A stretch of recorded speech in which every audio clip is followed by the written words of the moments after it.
LSU's defensive line coaching target reportedly having second thoughts. So what does this mean for Lane Kiffin's staff? We'll talk about it. Locked on LSU. Here we go.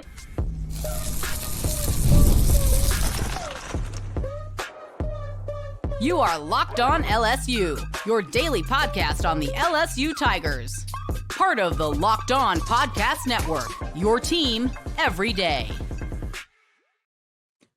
Okay, let's get it. It is Locked on LSU, your team every day. I'm your host, Matt Moscona. Thanks so much for making us your first listen. We're free, available wherever you get great podcasts.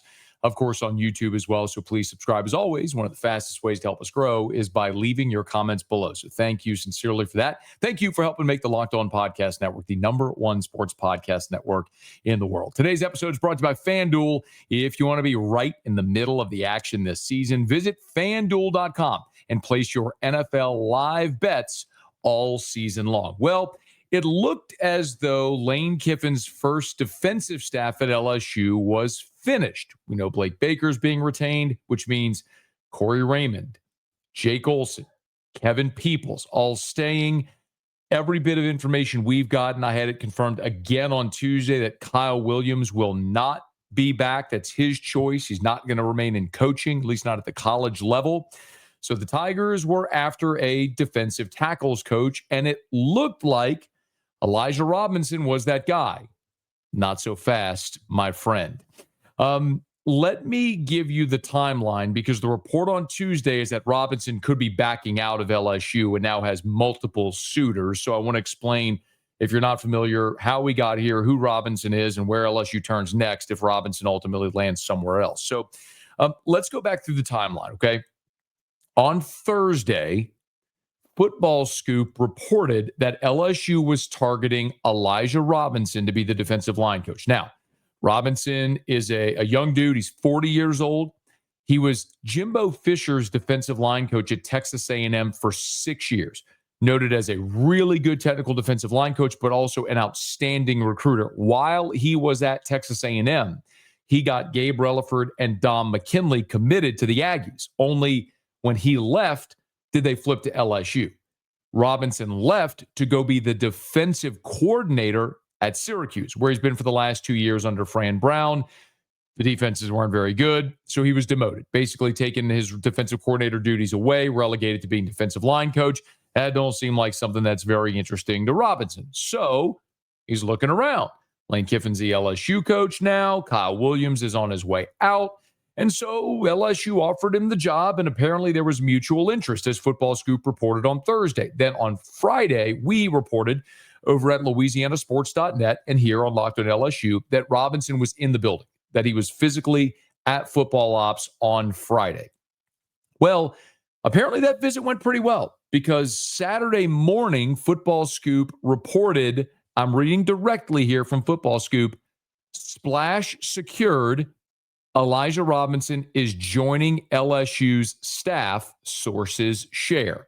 So that was the report from Saturday morning from Football Scoop, that Robinson was joining the LSU staff. And now on Tuesday, Football Scoop is backtracking a little bit. Football Scoop, Matt Zenitz over at CBS.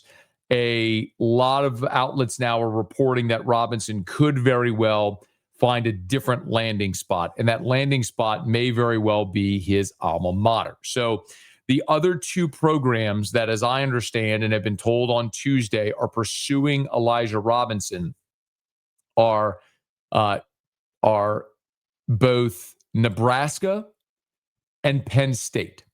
So Robinson played collegiately at Penn State. So this is an opportunity here for him to go back to his alma mater, potentially at Penn State, or join Matt Rule at Nebraska, whichever he might prefer. Look, one thing is certain. LSU is going to be massively competitive with salary. I don't think that's going to be any stumbling blocks. Have we seen already? LSU is going to pay Blake Baker $3 million a year. They've committed the money they have to Lane Kiffin. They're going to give him what he needs for his staff to make sure that he gets the staff that he wants. Money's not going to be the differentiator here. I would also suggest that if you are Elijah Robinson, you'd be pretty encouraged by the defensive line class that LSU just signed. The guy you recruited, by the way, Don McKinley, is going into his junior year. Gabe Relaford will be coming off of injury into his junior year, although Relaford's an end. You just signed the number 1 defensive tackle in the country in Richard Anderson out of Ed Nakar, and the number 3 defensive tackle in the country in Deuce Gerald's. Yes, Ahmad Bro's entering the portal, and that's a bummer, but you got the self-proclaimed portal king as your head coach, who come January 2nd, when the portal opens, no doubt is going to be targeting a veteran, talented interior defensive lineman, at least one, to fortify with some experience, no doubt, to replace Ahmad Bro's experience. Remember, you're also losing Jacobian Guillory, Bernard Gooden on that interior, so you're losing a ton of veteran experience. You're going to attack that in the portal. All that to say, if you're Elijah Robinson, you got the best defensive line class, arguably ever, with the number 1 athlete in Lamar Brown, number 1 defensive tackle in Richard Anderson, the number 3 defensive tackle in Deuce Gerald's. Trenton Henderson as well is also now signed, who's a top 100 overall prospect at the edge. That's where Kevin Peoples handles. But all that to say, like, it's a really talented group. LSU is going to be competitive with pay. They're the first ones on you. I can understand that maybe the allure, the pull of going to coach it at his alma mater might be something that would be really appealing for Elijah Robinson, but it's worth watching here. When it looked like maybe there was a deal done to get Robinson to Baton Rouge, the Tigers may be looking again now for a new defensive line coach if in fact they can't finish the deal with Robinson. So I think the very obvious question is going to be, if Robinson ultimately does end up at Penn State or at Nebraska and not at LSU, which direction does LSU turn? Well, there's 2 names immediately that come to mind. One of them, actually both, may physically be in Baton Rouge right now. And I'll point out the other Kiffin, which is Chris Kiffin. This is Lane's brother. Chris Kiffin is 43 years old, and like his brother and his dad, he's a coaching lifer. He played collegiately at Colorado State from 2000 to 2004, and as soon as his playing career was over, he jumped right into coaching at Idaho, then a GA at Ole Miss in 2007, then went to Nebraska as a quality control assistant in 08-09, then joined Lane at Southern Cal in 2010 as an administrative assistant, then was the defensive line coach at Arkansas in 2011, then went to Ole Miss from 2012 to 2016, where he was the defensive line coach and defensive recruiting coordinator. He went to FAU with Lane in 2017, where he became the defensive coordinator and linebackers coach. After one season at FAU, he went into the NFL with the 49ers, where he was a pass rush specialist coach for 2 seasons, again, on the defensive line, and then went to the Cleveland Browns for 3 seasons as their defensive line coach. Then 1 season with the Texans in 2023 as the linebackers coach, and then a defensive analyst at Ole Miss the last 2 seasons before now coming to Baton Rouge. But again, defensive line at Arkansas State in 2011, defensive line at Ole Miss from 2012 to 2016, coached defensive line with the 49ers in 2018, 2019, and defensive line with the Browns for 3 seasons, 20 to 22. Point is, G5, major college, and NFL, Chris Kiffin has defensive line coaching experience, and this may be an opportunity for Lane to get his brother on the field as a coach, this guy that's already here. So that's one to consider. The other, of course, would be Ed Ogeron. Now, I get asked about Coach O probably every day, and people saying, is he going to join the staff or not? Well, obviously your preference here is Elijah Robinson. And if Lane Kiffin wanted to hire Coach O, he could have done that already at any point. It's pretty clear that he's not in a hurry to do that, which kind of tells you the story, right? Coach O is available. If you wanted to hire him, he could have. He hasn't. That's kind of your story. I know there were reports before Lane Kiffin was hired that if Lane got the job, people at LSU would be open to Coach O returning. What I said then is what I'll continue to say.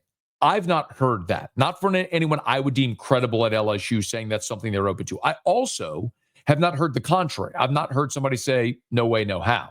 So I think it just kind of feels like that's not the preferred option for Lane Kiffin for whatever number of reasons it may be.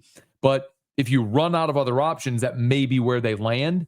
But Elijah Robinson clearly is the top option for LSU's defensive line coach. We'll see if the Tigers can stave off Nebraska and Penn State and get Elijah Robinson signed on the dotted line and part of this staff. But right now, that seems very much up in the air. Now, the other thing that going into Tuesday had a lot of people worried were the 5 LSU assistants that were going to coach Ole Miss in the college football playoff, and if they might stay in Oxford. Well, we have resolution there. I'll explain next. It's Locked on LSU, your team every day. NFL Sundays move fast. One big play and suddenly everything feels different. That's what makes live betting with FanDuel so exciting. You're not just watching the game, you're reacting to it in real time. With FanDuel, you can place bets on the action as it unfolds. Every drive, every momentum swing, every highlight moment.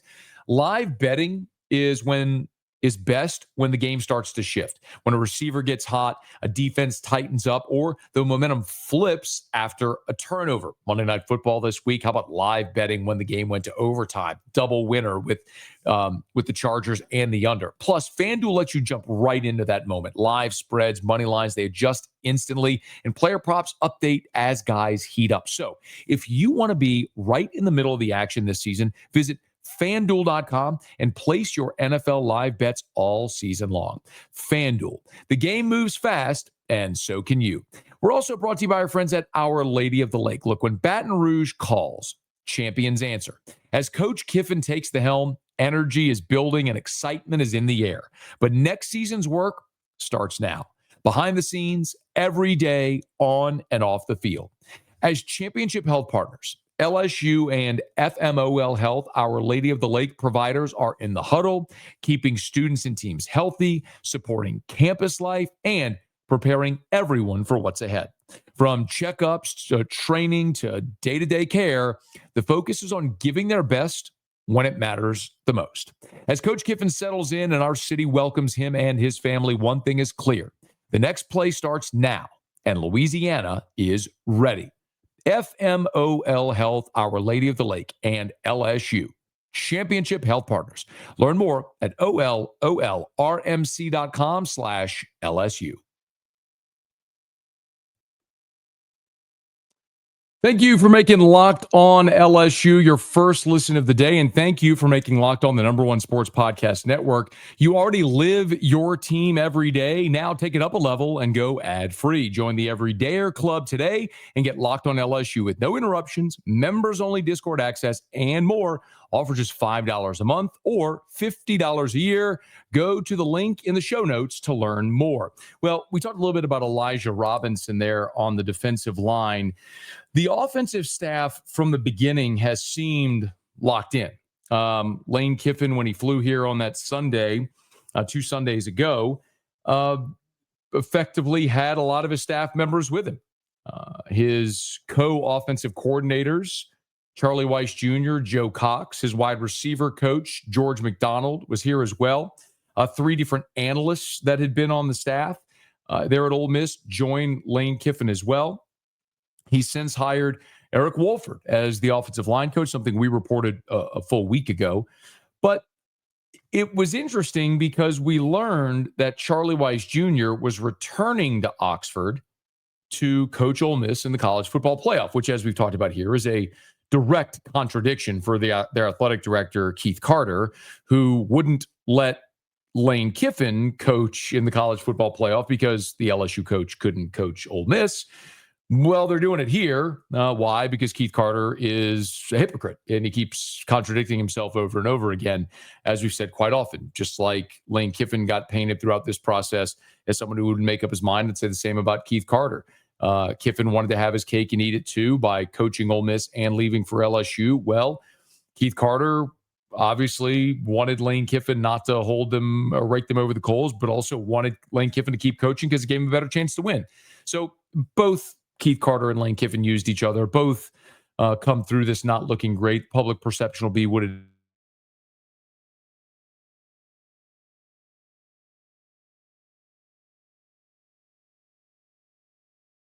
seeing very clearly that several LSU coaches are in fact going to be coaching Ole Miss in the college football playoff. But the concern that a lot of LSU fans had was that not only was it Charlie Weiss Jr., but 4 other staffers George McDonald, Joe Cox, Dane Stevens, who's an analyst working with the quarterbacks, and Sawyer Jordan, another analyst who works with the slot receivers, are all returning to Oxford to coach Ole Miss in the college football playoffs. That's 5 offensive assistants, including your co-offensive coordinators and your wide receivers coach, along with 2 analysts that are all going to coach Ole Miss. And so the concern was, are these guys going to stay? While they're there, is Ole Miss going to put the pressure on them, trying to recruit them to stay? Well, I had a conversation with a high-level, I hesitate to say person at LSU, a high-level source at LSU, who we'll call it an LSU official, who told me on Tuesday morning that all of those assistants at LSU have signed binding MOUs. An MOU is a memorandum of understanding. Now, typically, an MOU is sort of like a term sheet. It's non-binding. But as I understand it, and I made sure I clarified this, you can actually, if you're an attorney, you probably know this, but you can put language into an MOU that makes it binding, and LSU has done that. Not only do they have language in the MOUs to make it binding, they also have non-compete clauses in the MOUs that all of these staffers have signed. Also, Wilson Alexander of The Advocate reported that there was a clause in the contracts of Charlie Weiss, who signed agreed to a 3-year, $6 million contract, so $2 million per year, whereby if he were to leave LSU before a certain date, I believe it's the end of March, that his buyout would go up 300%, effectively triple. So all of these things will disincentivize these coaches from leaving or Ole Miss from trying to hire them. LSU has done a very smart thing, a very prudent thing throughout, to put protections in to make sure that their staff members aren't going to leave. But as this one LSU official told me on Tuesday morning, quote, it's the right thing to do to let the assistants go coach Ole Miss, to give that team and those players an opportunity to have their best chance of success in the postseason. This unnamed LSU official also told me on Tuesday that they made it clear, again, that they were willing to allow Lane Kiffin to do the same thing. LSU, even in hiring Kiffin, was willing to let Lane Kiffin stay and coach the college football playoff if Ole Miss would have allowed him. Now, I'm not going to be contradictory here, because I said from the beginning, I understand Ole Miss not wanting Lane Kiffin to coach them in the college football playoff. I understand that. I do. It's hard because what if Lane Kiffin is there recruiting your roster to LSU? He's coaching Ole Miss, but recruiting for LSU while he's coaching Ole Miss in the college football playoff. It effectively becomes a commercial for the LSU coach on the sideline in your game. I get it. I do. I understand Ole Miss saying, we're not letting you coach. But then it's also a contradiction to let the 5 assistants coach as well in this game. Now, what are you supposed to do? How would you have an offensive staff? I don't know. Not my problem. It's the decision Ole Miss made. So I think LSU didn't have to let these coaches return. Clearly they didn't. I mean, they're under contract with LSU. They don't have to let them go coach Ole Miss. They could be spending this month getting LSU ready and getting ready for the transfer portal and all that sort of stuff. It does help that as you look at the timeline right now, in December is when the current LSU staff from 2025 is getting the current team ready for the Texas Bowl. The early signing period is done. The portal doesn't open until January 2nd. So in theory, there's no harm, no foul. And if you just look at the date, the portal opens January 2nd. So if Ole Miss beats Tulane in its opening round game, they would advance to the Sugar Bowl to take on Georgia in New Orleans. These two teams already played once this year in Athens, a game where Ole Miss led by double digits in the fourth quarter and blew the lead.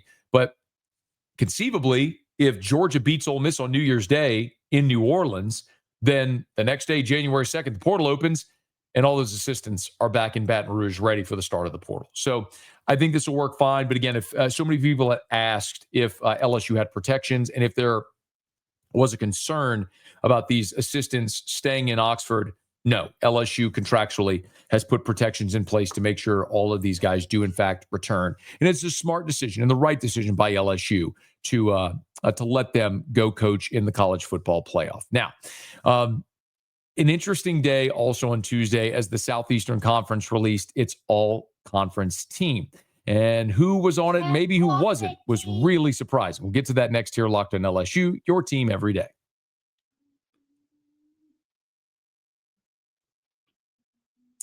Never fails. You start doing a podcast and your son's going to walk in any event. After it's Locked on LSU. And let's talk about something that most men don't bring up, but absolutely should. Stress from work, money, life, it doesn't just switch off at night. And when it shows up at the worst possible time, Rougiette Ready is designed to help you take back control. Rougiette Ready is a next-generation prescription treatment created to support both the brain and the body so you can feel present, confident, and ready when the moment matters. Rougiette Ready combines 3 clinically proven ingredients in 1 mint that dissolves under your tongue, so it absorbs fast. The science behind Rougiette Ready stands out. 3 clinically proven ingredients in 1 formula designed for both mental and physical readiness. You connect with board-certified doctors online, and everything ships discreetly to your door. If you've been thinking about taking the next step, now's the time. Head to Rougiette.com/lockedoncollege. That's RUGIET.com/lockedoncollege to get 15% off your order for a limited time. Rougiette Ready. Feel present, feel confident, feel ready. The SEC All-Conference team was released on Tuesday, and there were 6 LSU Tigers that made it. But maybe most surprising, I would say, is not who made the team, but who didn't make the team. If we go back to the start of the college football season, and I were to tell you that Garrett Nussmeier and Whit Weeks would not be on any of the first, second, or third team all SEC teams, it'd been hard to believe. You probably would have looked and said, man, something went terribly wrong this year. Did Nuss get hurt? Did Whit get hurt? How in the world would those 2 guys who, Nuss was the leading returning passer in college football. Whit was a first-team preseason All-American, not only All-Conference, All-American in the preseason, and neither end up on any of the 3 All-SEC teams in the postseason. There were 6 LSU Tigers that did make the All-SEC team, so congrats to them. As we look at the all-conference team, the all-conference teams at the end of the season, there are a few very worthy LSU Tigers, as you might imagine. None on offense, which isn't necessarily a surprise, but Mansour Delane and A.J. Halsey, a couple of transfers in the secondary, both made first-team All-SEC on defense, and rightfully so. Mansour Delane is a finalist for the Thorpe Award, and Halsey was arguably, for much of the season, LSU's best defensive player. On the second team offensively, Trey'Dez Green was a second-team All-SEC tight end, and there were no second-team All-SEC defenders, but on the third team, LSU had a defender and 2 specialists. Harold Perkins Jr. was a third-team All-SEC linebacker, and then both Damian Ramos and Grant Chadwick were third-team specialists at kicker and punter, respectively.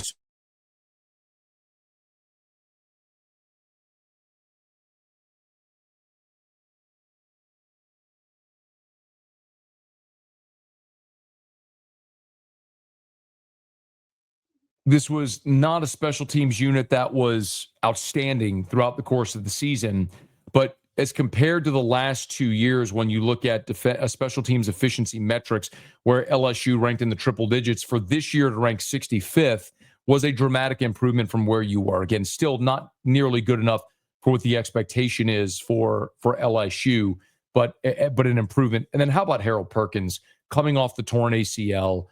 To stay healthy, to play in every game this year, to earn even third-team All-SEC honors was a wonderful bounce back and a great story there for Harold Perkins, as he's also accepted an invite to the East-West Shrine game. So Harold Perkins did go, while he has another year of eligibility, he went through senior day festivities, effectively indicating that he intended to declare for the NFL draft, but accepting an invite to play in the East-West Shrine game certainly solidifies that. So wonderful to see Harold Perkins stay healthy, have a full season, and now have an opportunity to go to the next level. But the other thing that's just so surprising when you look at it, the 3 all-SEC quarterbacks, Diego Pavia, first-team all-SEC quarterback, Trinidad Chambliss, second-team all-SEC quarterback, and then Gunnar Stockton, third-team all-SEC quarterback.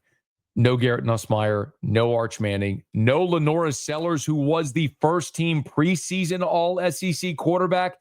Definitely indicative of how this season went in the Southeastern Conference. Diego Pavia is a Heisman finalist.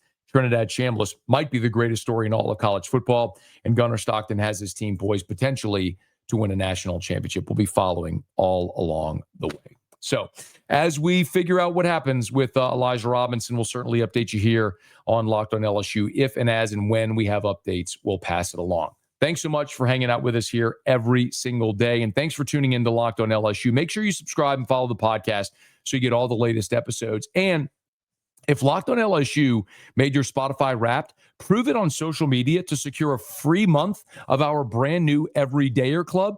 Just tag our national Locked On Podcast Network account on any social platform, and we'll drop you a code. So be one of the first to join the Everydayer Club to get your favorite show ad-free and exclusive access to the members-only Discord channel. Of course, we'll get all those details for you in the show notes. Hey, thank you so much for being here with us on today's episode of Locked on LSU. And thank you again for helping make the Locked On Podcast Network the #1 sports podcast network in the world. If you're on podcast, you know the drill. Please subscribe on your favorite podcast app, rate us, leave a review.